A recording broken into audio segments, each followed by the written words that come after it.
cold in Moscow did not just sit on the skin, it invaded. It was a living, breathing entity that bypassed heavy wool coats and fur hats to settle deep within the marrow of the bone. It was November 1982. The city held its breath. General Secretary Leonid Brezhnev was dying, though the state television played Swan Lake and pretended the world was immutable. The air smelled of low-grade coal smoke, diesel fumes, and unexpressed anxiety.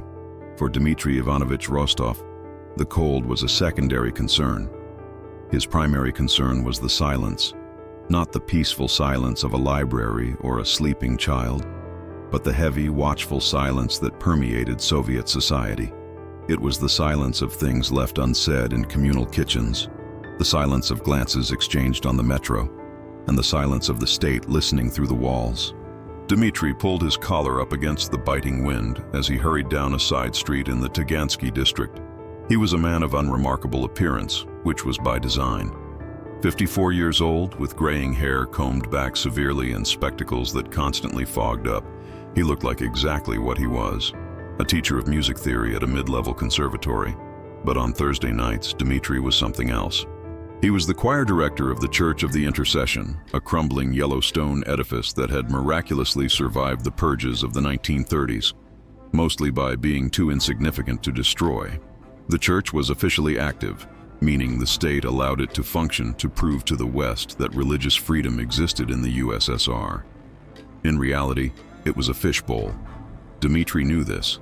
Every priest was vetted, every deacon had a file, and every choir director was watched. He pushed open the heavy oak door, the hinges groaning in the frost. The interior air was startlingly different, thick with the scent of beeswax candles and ancient frankincense that seemed to have soaked into the plaster over centuries. The church was dim, lit only by the flickering votives before the icons of the Theotokos and St. Nicholas. "Good evening, Dmitry Ivanovich," a voice rasped from the shadows near the candlestand. Dmitry started, his heart giving a painful thump against his ribs. It was only Baba Yelena, the elderly caretaker, who seemed as much a fixture of the church as the pillars. She was sweeping the stone floor with a broom made of twigs. "Good evening, Yelena," Dmitry exhaled, removing his hat and shaking off the snow.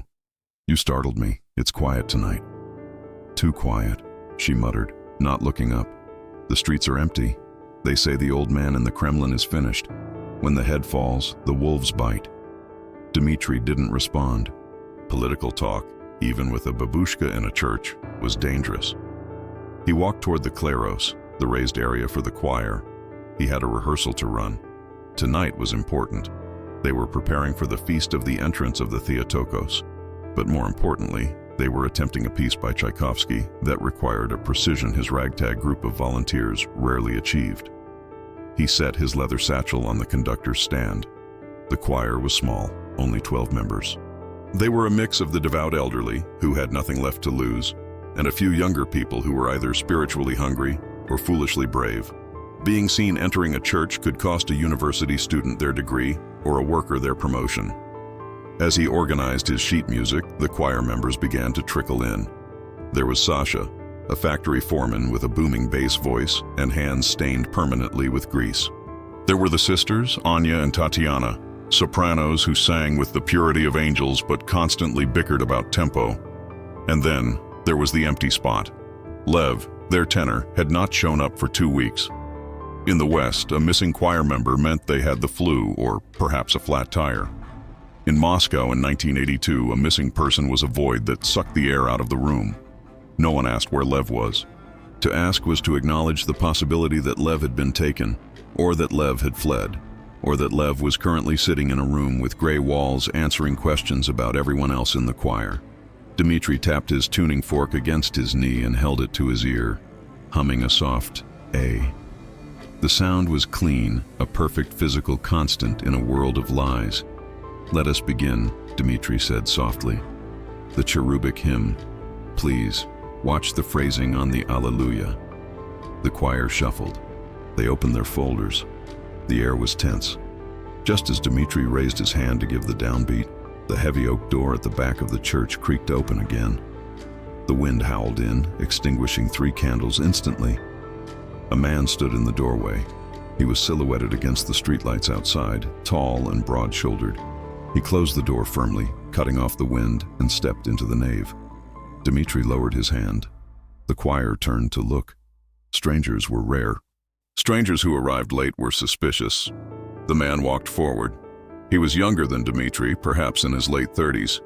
He wore a high-quality wool coat, better than what was usually found in the department stores, and a scarf wrapped loosely around his neck. His face was clean-shaven, his jawline sharp, his eyes a pale, piercing blue that seemed to scan the room not with wonder, but with assessment.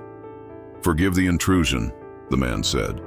His voice was a rich, resonating baritone. It carried effortlessly to the back of the apse without him raising it. "I was told you were in need of a tenor. I was told Lev Petrovich is indisposed." The silence that followed was heavy enough to crush bone.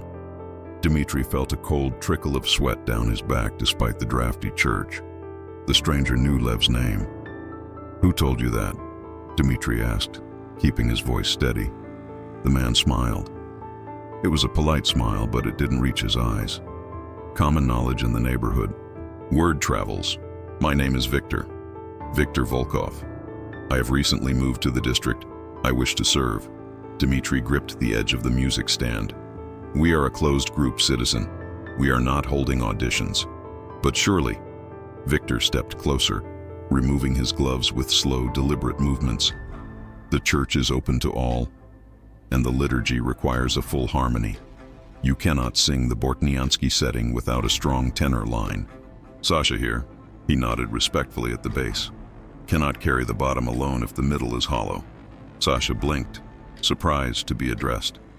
Dmitri studied the newcomer. Victor knew the repertoire. He knew the specific composer they favored. He spoke with the confidence of an educated man, yet he was here, in a cold church on a Thursday night, offering to join a group that was essentially a social pariah. "Are you a believer, Victor Volkov?" Dmitri asked. It was a trap question. If he said yes too enthusiastically, he was lying. If he said no, why was he here? Victor paused. He looked up at the icon of the Christ Pantocrator in the dome, his expression unreadable. "I am a man seeking peace. Is that not enough for the church?" It was a perfect answer. Too perfect. Dmitri looked at the other choir members. They were nervous, but also curious. They needed a tenor. The music sounded thin and broken without one. "Can you read music?" Dmitri asked. "Sight reading is my specialty," Victor replied. Dmitri pulled a sheet from his folder, a complex arrangement of a pre-revolutionary chant, full of difficult intervals and archaic notation. He held it out. "Let us see." Victor approached the kleros. He took the sheet music. He didn't squint. He didn't hesitate. He simply nodded. "From the third measure," Dmitri commanded. Victor took a breath. When he sang, the sound was shocking. It was not just good, it was professional. His voice was a clear, ringing tenor with a velvet edge, navigating the difficult chromatic shift with the ease of water flowing over stones. He blended his volume instantly to match the acoustics of the empty church. The choir members exchanged looks of awe. Sasha grinned. Dmitri, however, felt a knot tighten in his stomach. The man was too good. A voice like that belonged in the Bolshoi, or the state radio choir, not hiding in a crumbling parish. "You have training," Dmitri stated, cutting him off. "A little, in my youth," Victor shrugged, dismissing the talent. "Before life took me in other directions. May I stay?" Dmitri looked at the man's hands. They were smooth, no calluses, no ink stains. The hands of a bureaucrat, or perhaps an officer. But refusing him now without cause would draw attention. If this man was sent by the KGB, kicking him out would only make them send someone else, someone harder to spot. It was better to keep the devil where you could see him. "Take the folder on the second stand," Dmitri said, his voice flat. "We start with the great doxology. Do not drag the tempo." Victor smiled again, a small, tight expression. "As you command, maestro." The rehearsals continued for 3 weeks. The snow piled higher in the streets of Moscow, turning from white to gray slush under the tires of passing Zeal limousines. Brezhnev died, and Andropov, the former head of the KGB, took power. The mood in the city shifted from stagnation to a sharp, paranoid alertness. Inside the church, however, the music had never sounded better. Victor was a miracle. He was punctual. He was respectful. He brought a flask of high-quality Armenian brandy, which he shared with Sasha after practice. The women were charmed by his manners. He claimed to work as a logistics coordinator for a textile plant, a boring enough job to explain his clean hands and decent coat. But Dmitri watched him. Dmitri noticed things. He noticed that Victor never parked a car near the church. He always arrived on foot, emerging from the shadows of the alleyway, never from the main street. He noticed that Victor never spoke about his family, and most disturbing of all, Dmitri noticed how Victor listened. During the breaks, when the choir members chattered about food shortages or their grandchildren, Victor didn't just listen, he absorbed. He would stand perfectly still, his head tilted slightly to the side, his eyes unfocused. It was the posture of a man recording audio in his mind. One evening, after a particularly grueling session, Dmitri stayed behind to organize the library. The choir had departed. The church was locked. Or so he thought. Dmitri was in the sacristy, a small room behind the altar where the vestments and old music scores were kept. He was looking for a specific setting of the Lord's Prayer. He heard a floorboard creak in the nave. Dmitri froze. He blew out the candle he was holding, plunging the sacristy into darkness. He cracked the door open just a millimeter. Through the gap, he could see the nave. A single figure was standing near the choir stand. It was Victor. Victor was not praying. He was not looking at the icons. He was kneeling by the wooden podium where Dmitri stood to conduct. He had his hand under the lip of the stand, feeling for something. Dmitri held his breath, his heart hammering like a trapped bird. He's planting a bug, Dmitri thought. Or he's changing the battery on one. Victor stood up abruptly. He looked around, scanning the darkness. For a second, his eyes seemed to bore straight into the crack of the sacristy door. Dmitri didn't breathe. He didn't blink. After a long moment, Victor turned and walked silently toward the exit. He moved with a cat-like grace that was entirely at odds with the logistics coordinator persona. The heavy door clicked shut. Dmitri waited 10 full minutes before he dared to move. His hands were shaking. He walked out to the podium. He ran his fingers under the wooden lip exactly where Victor had been touching. He felt nothing, just rough wood. Dmitri frowned. He felt again. Nothing. Had Victor removed something? Or had he been checking to see if someone else had planted something? Or perhaps he was just looking for a lost pen? No. Dmitri knew better. Intuition was a survival trait in the USSR. Victor was looking for something specific. The next day, Dmitri decided to do something dangerous. He decided to investigate the investigator. He called his cousin, Yuri. Yuri was a retired technician who had worked for the telephone exchange. He was a man who knew about wires and frequencies and things that clicked on the line. They met in Gorky Park, walking along the frozen river where the wind would carry their voices away from directional microphones. "You have a problem, Mitya," Yuri said, blowing smoke from a cheap cigarette.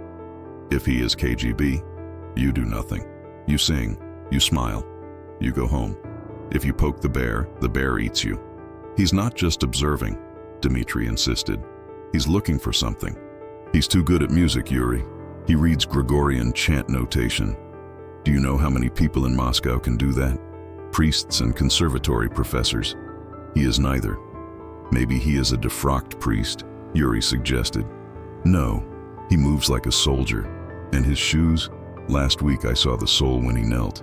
Vibram, Western rubber. Where does a textile logistician get Italian hiking soles?" Yuri threw his cigarette into the snow. "Okay, so he is KGB or GRU.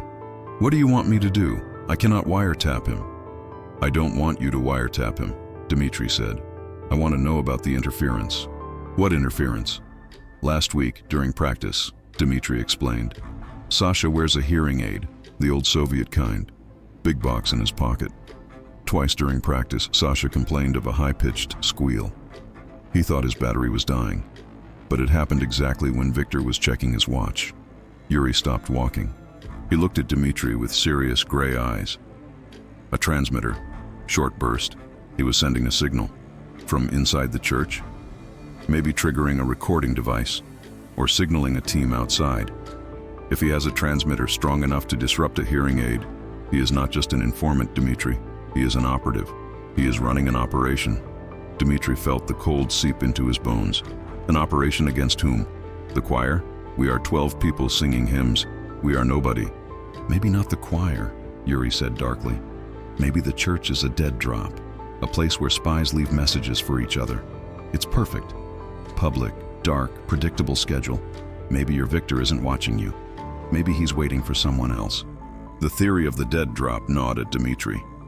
He began to watch the church not as a place of worship, but as a stage for espionage. He looked for chalk marks on the exterior walls. He checked the hollow spaces behind the radiators. And he watched Victor. The tension came to a head on a Tuesday. The choir was practicing a piece by Rachmaninoff, the Nunc Dimittis. It was a piece that required a descending scale by the tenors, down to a low B-flat. It was difficult. Again, Dmitri commanded. Tenors, you are flat. You are sliding into the note like a drunkard falling into a ditch. Attack the note. Victor nodded, his face impassive. My apologies, maestro. The acoustic here traps the sound.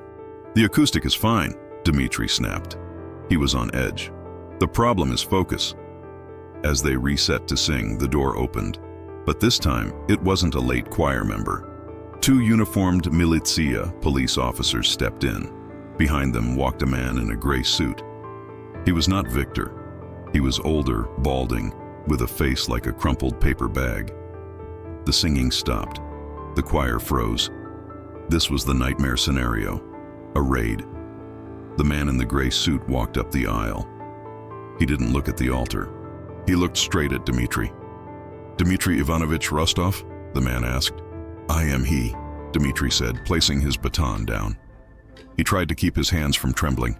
Documents, the man demanded. Dmitri handed over his internal passport. The man flipped through it, sneering. Illegal assembly, the man said. This practice is not registered on the parish schedule submitted to the Council for Religious Affairs. We practice every Tuesday and Thursday, Dmitri said. It has been so for 10 years. The schedule says Thursday, the man said, closing the passport. Tuesday is unauthorized. You are disturbing the peace.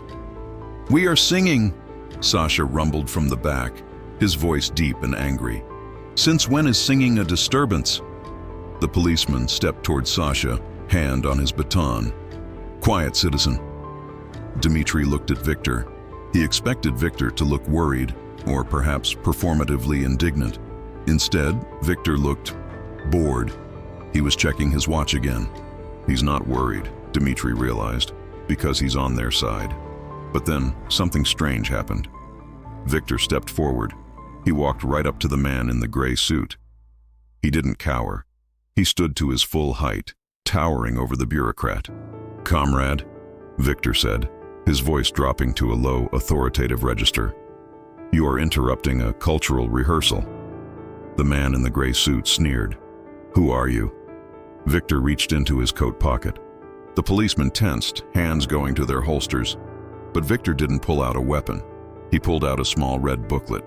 He didn't open it for the whole room to see. He simply held it open just for a second, in front of the gray-suited man's face. The color drained from the bureaucrat's face instantly. It was a transformation so total it was comical. The sneer vanished, replaced by a look of sheer terror. I did not realize, the man stammered. There is much you do not realize, Victor said calmly, putting the booklet away. This choir is preparing for a performance that has been noted by higher authorities. Your interference is unwanted. Do I need to make a call? No, comrade, the man backed away. A mistake, a clerical error. We will go, immediately. The man turned and practically ran out of the church, the confused police officers trailing behind him. The door slammed shut. Silence returned to the church. The choir stared at Victor. They were saved, yes, but the savior was terrifying. A red booklet that could make the police run. That meant KGB, high level. Victor turned back to the choir. He adjusted his scarf. He looked at Dmitri, his blue eyes cold and hard. The mask of the textile worker had slipped just for a moment. "We were on measure 42, I believe," Victor said. The descending scale. Dmitri stared at him. The air in the church felt suddenly toxic. They were singing with a wolf in the fold, and the wolf had just shown his teeth to the local dogs to protect his sheep. Why? Why would a high-ranking KGB officer protect a church choir? "Measure 42, Dmitri whispered, picking up his baton. His world had just tilted on its axis. Victor wasn't there to bust them. He was there to use them. 2 days after the incident with the police, Dmitri could not sleep. He sat in his small apartment in a Khrushchevka block, drinking tea that had gone cold. The image of the red booklet haunted him. If Victor was KGB, why was he singing? Dmitri's eyes fell on his turntable. He had a collection of vinyl records, Western classical music mostly. He put on a record of English choral music, Benjamin Britten. As he listened to the complex harmonies, a thought struck him. A memory from his conservatory days. Music is mathematics. Mathematics is code. He thought about Sasha's hearing aid, the interference, the squeal. He thought about the specific pieces Victor requested, always the ones with complex mathematical structures, Tchaikovsky, Rachmaninoff, pieces with long, sustained notes. What if the message wasn't in the church? What if the message was the music? The next Thursday, Dmitri brought a tape recorder to practice. It was a bulky reel-to-reel machine. For self-evaluation, Dmitri announced to the choir, "We need to hear our mistakes to correct them." Victor eyed the machine. "Is that wise, maestro? Recording quality in this echo chamber will be poor." "We will try," Dmitri insisted. He set up the microphone on a stand right in the center of the choir, positioned slightly closer to the tenor section, closer to Victor. They began to sing, the all-night vigil. Dmitri conducted, but his mind was on the spinning reels of the tape. He watched Victor. Victor sang with his usual perfection. But Dmitri noticed something new. During the long sustained notes, the ison or drone notes that underpin the melody, Victor was doing something with his hand. He was tapping his thigh, rhythmical, precise. Tap, tap, tap, pause, tap. It wasn't the rhythm of the music. The music was in 4/4 time. The tapping was erratic. Dmitri's heart raced. He conducted through the piece, sweating. When the practice ended, he packed up the machine quickly. "Excellent work," Dmitri said, dismissing them. He didn't want to look Victor in the eye. He rushed home. He set up the reel-to-reel. He put on his headphones. He cranked the volume to the maximum. He listened to the singing. It was beautiful, but he wasn't listening to the melody. He was listening to the silence and the background noise. And there it was. Underneath the soaring vocals of the tenors, barely audible, was a low-frequency sound. Not a tap, a hum. Victor wasn't just tapping his leg. He was vocalizing a subtone, a technique used by Tuvan throat singers, but much more subtle. While singing the main note, he was manipulating the shape of his throat to create a secondary, very low-frequency vibration. It sounded like static to the naked ear, but on the tape, amplified, it had a pattern. Short, short, long, Morse code. Dmitri sat back, the headphones sliding off his ears. Victor was using the choir practice as a broadcast. The church's acoustics, the amplification of 12 voices singing in harmony. It acted as a carrier wave. He was hiding a data stream inside the frequency of the choir. But who was listening? And then it hit Dmitri. The location. The Church of the Intercession was located on a hill. Directly across the river, less than a mile away, stood the massive, ugly structure of the Rossiya Hotel. The Rossiya Hotel. The place where foreign diplomats, journalists, and trade delegations stayed. The place that was bugged from floor to ceiling. Victor wasn't broadcasting to the KGB. The KGB had landlines. Victor was broadcasting to the Americans. The realization hit Dmitri like a physical blow. Victor Volkov, the man with the red booklet who scared the police, the man who moved like a killer, was a double agent. He was a mole, and he was using Dmitri's choir, Dmitri's sacred music, to smuggle secrets out of the Iron Curtain. right under the noses of his own people. The interference Sasha heard wasn't a transmitter. It was the raw power of the sonic signal interfering with the analog electronics of the hearing aid. Dmitri stared at the spinning tape reels. He held the life of a man in his hands. If he turned this tape over to the KGB, Victor would be executed. If he did nothing and the KGB found out, Dmitri would be executed as an accomplice. The phone rang. Dmitri jumped. He stared at the black plastic device on his wall. It rang again, shrieking in the quiet apartment. He picked it up slowly. "Hello? Dmitri Ivanovich?" Victor's voice came through the line, smooth, velvety, terrifying. "Victor?" Dmitri choked out. "You left your scarf at the church," Victor said. "I picked it up for you." "Thank you. I will get it next week.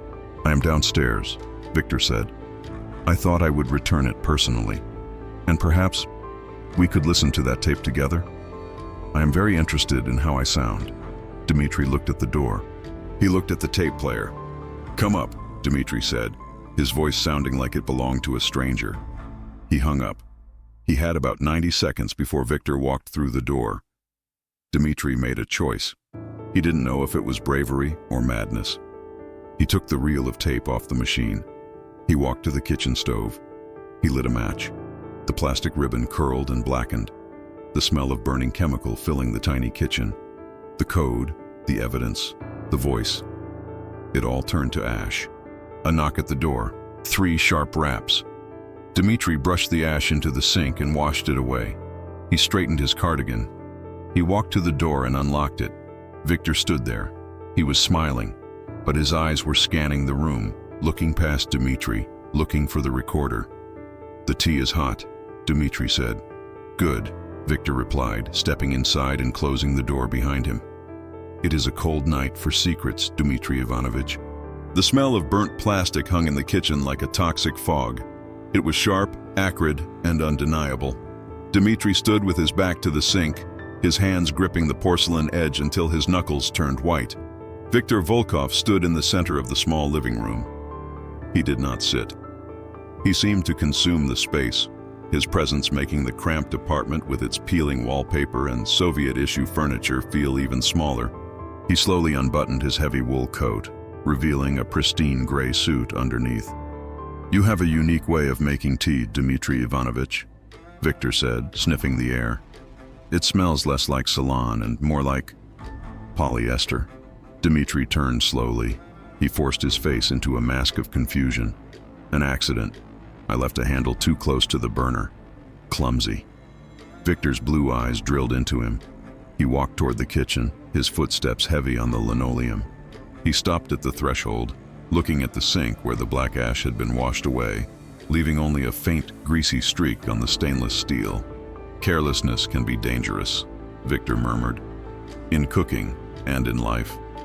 One must be careful what one preserves and what one destroys."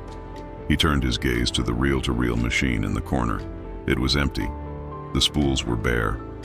"I see you were doing some maintenance on your equipment," Victor noted. "The tape was old," Dmitri said, his voice trembling slightly. "It snarled. I had to throw it out." "A pity," Victor said, walking over to the machine and running a finger along the dust cover. "I was looking forward to hearing the Nunc Dimittis. I felt my pitch was perhaps a little sharp on the lower register." He turned to face Dmitri. The playful facade dropped. The smile vanished. The face that remained was hard, cold, and utterly terrifying. "You heard it, didn't you?" Victor asked. It wasn't a question. Dmitri felt the blood drain from his face. There was no point in lying, not to a man like this. "I heard interference, static." "You heard a pattern," Victor corrected him. He took a step closer. "You are a musician, Dmitri. You have the ear of a hawk. You didn't hear static. You heard a frequency shift. You heard the code." Dmitri backed up until he hit the stove. "Who are you?" he whispered. "Who are you really?" "I am a patriot," Victor said softly, "though my superiors at the Lubyanka might disagree with my definition." Victor reached into his jacket pocket. Dmitri flinched, expecting a pistol. Instead, Victor pulled out a pack of American cigarettes, Marlboros. He offered one to Dmitri. Dmitri shook his head. Victor lit one for himself, the flare of the match illuminating the sharp angles of his face. "The tape is gone," Dmitri said quickly. "I burned it. No one else heard it. I swear." Victor took a long drag, exhaling a plume of blue smoke. "I know you did. If you hadn't, you would already be dead. Or worse, you would be in a van on your way to a basement where the music is much less pleasant." "Why?" Dmitri asked, emboldened by the sheer absurdity of the situation. "Why use my choir? Why me?" "Because no one looks at the church anymore," Victor said, leaning against the doorframe. "The party thinks the church is a toothless old dog. They monitor the embassies, the hotels, the universities. But a choir practice? That is just old women and failures singing to a god who doesn't exist. It is the perfect blind spot. And the hotel," Dmitri realized. "The Rossiya, room 404, Victor confirmed. There is a directional receiver pointed at the church. It is calibrated to pick up specific low-frequency vibrations. The human ear filters them out, especially when distracted by the primary melody. But the machine hears everything." Dmitri sank onto a kitchen chair. "You are a spy, a traitor." "I am preventing a war," Victor snapped, his voice suddenly sharp. "Do you know what is happening in the Kremlin, Dmitri? Brezhnev is gone.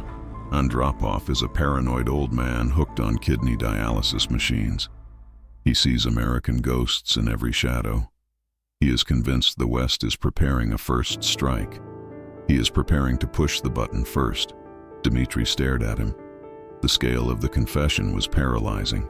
"I am sending data," Victor continued, his voice lowering. "Troop movements, missile readiness states. Proof that the Americans are not mobilizing. I am trying to keep the temperature down. I am trying to keep us all from burning." He looked at Dmitri with a strange intensity. "But to do that I need the choir.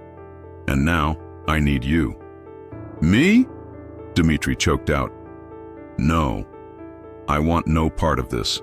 You are already a part of this," Victor said ruthlessly. "You know. That makes you an accomplice. If the KGB finds out, do you think they will believe you were an innocent bystander? They will shoot you just to be tidy." Victor walked over and placed a hand on Dmitri's shoulder. The grip was iron hard. "Next week is the Feast of the Entrance," Victor said. "We are singing the Beatitudes. I have a message that must go out. It is long, complex. I cannot modulate it alone while keeping the tenor line. I need the bass section to create a countermasking frequency.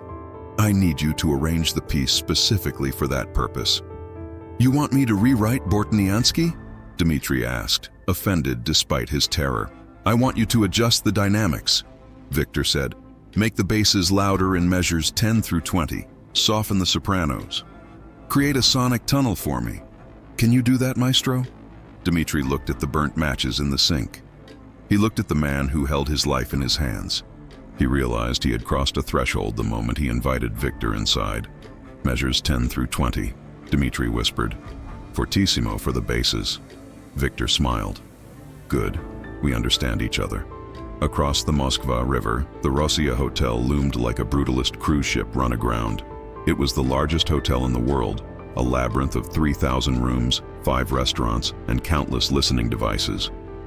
In room 404, a man named Jones sat in the dark.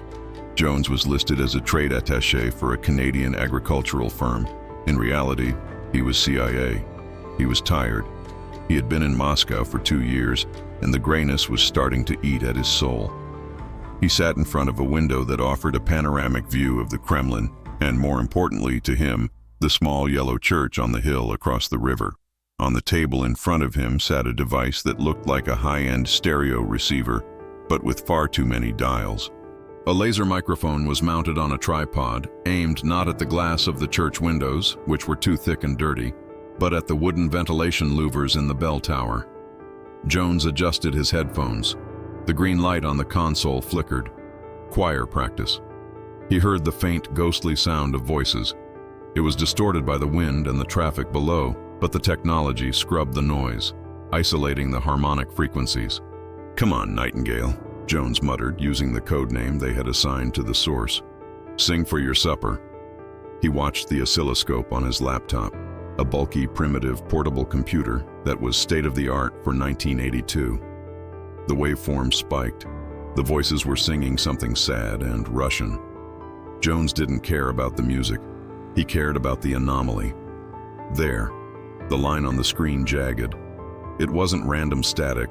It was a binary pulse, hidden in the low tenor range. Dit-dit-dit-dit.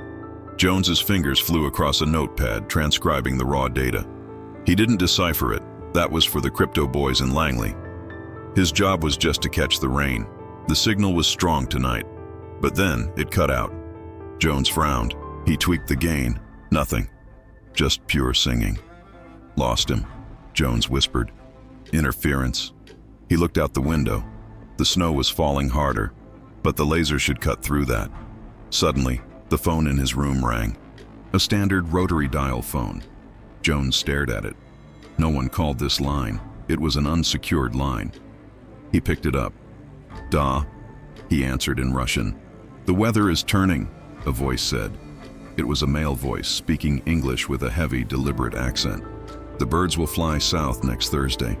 Prepare the cage. The line went dead. Jones sat there, the receiver humming in his hand. That wasn't the nightingale. That was someone else. Someone intercepting, or a warning. He looked back at the church. It looked peaceful, glowing softly in the winter night. But Jones knew better. In this city, even the angels were wiretapped. The following Thursday, the atmosphere in the Church of the Intercession was brittle. The choir members sensed that something was wrong, though they couldn't name it. Dmitri was pale, his movements jerky and agitated.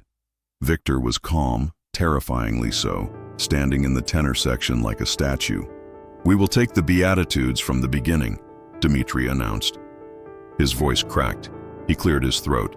Basses, I need more power. From the depths of your chest, overwhelm the sound. Do you understand? Sasha, the factory foreman, nodded. Loud. Got it, Dmitri Ivanovich. And sopranos. Dmitri turned to Anya and Tatiana. Softer, much softer, like a whisper, like wind in the leaves. But the score says mezzo forte, Anya complained. I am the conductor, Dmitri snapped, slamming his baton on the stand. The sound echoed like a gunshot. The sisters flinched. Do as I say, it is an artistic choice. Victor watched this outburst with a slight approving nod. They began to sing. Blessed are the poor in spirit. The music swelled. Dmitri conducted with a manic energy, practically dragging the sound out of the bass section. Sasha and the two other basses roared the notes, a wall of low-frequency sound. Underneath the cover of this sonic bombardment, Dmitri watched Victor. Victor's mouth was moving with the lyrics, but his throat was doing something else. His neck muscles tightened rhythmically. He was transmitting. Dmitri felt a wave of nausea. He was actively aiding a spy operation. He was directing the cover fire. Every wave of his hand was an act of treason. But as the music reached its crescendo, the church door opened. It wasn't the police this time. It was a woman. She was wrapped in a thick fur coat, a scarf covering her hair. She looked like any other babushka coming to pray, except she didn't move like one. She moved with purpose. She didn't go to the icons. She walked straight to the front row of the empty pews and sat down, directly behind the conductor's stand. Dmitri froze. He lost his place in the score. The choir faltered, the sound dying away raggedly.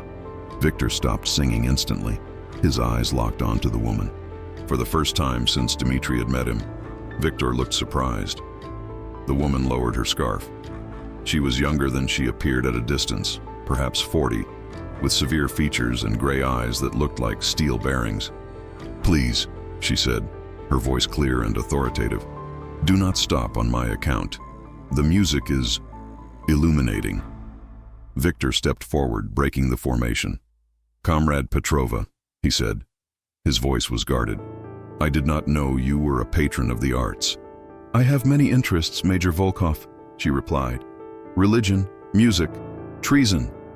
The word hung in the air, heavier than the incense smoke. The choir members looked at each other, confused. Major? Treason. Dismiss the choir, the woman said, not looking at them, her eyes fixed on Victor. "We are in the middle of a rehearsal," Victor said, his posture shifting into a defensive stance. "Dismiss them," she repeated, reaching into her purse. "Or I will dismiss them to the Lefortovo prison." Victor looked at Dmitri. A silent command passed between them. "Get them out. Go," Dmitri whispered to the choir. "Practice is over. Go home. Immediately." "But," Sasha started. "Go!" Dmitri screamed. The choir scattered. They grabbed their coats and bags, sensing the violence in the air, fleeing the sanctuary like birds before a storm. Only Dmitri remained. He stood at his podium, clutching his baton. He couldn't move. "You too, conductor," the woman said. "He stays," Victor said. "He is a civilian. He knows nothing." "He adjusted the volume for you," the woman noted dryly. "He knows enough." She pulled a pistol from her purse. A Makarov. She didn't point it at Victor. She pointed it at Dmitri. "Sit down, Major," she said to Victor. "We need to talk about what you have been sending to the Americans." Victor didn't sit. "I am following orders, Petrova, from the very top." "Who's top?" she asked. "Andropov's or the CIA's?" "I am trying to stop a mistake," Victor said, his voice urgent. "Operation Ryan, the data gathering on a nuclear first strike. It is madness. The computer models are flawed. If we act on them, we destroy the world.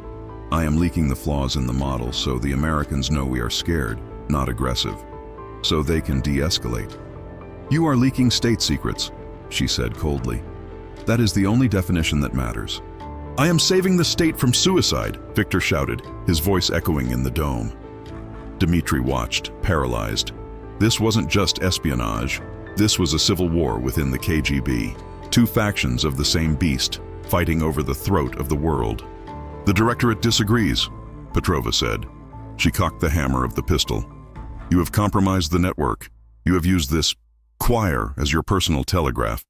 It ends tonight. If you shoot him," Dmitri heard himself say. Both spies turned to look at the music teacher. Dmitri was trembling so hard the baton shook in his hand. "If you shoot him," Dmitri stammered, "the Americans will know." Petrova raised an eyebrow. "Excuse me?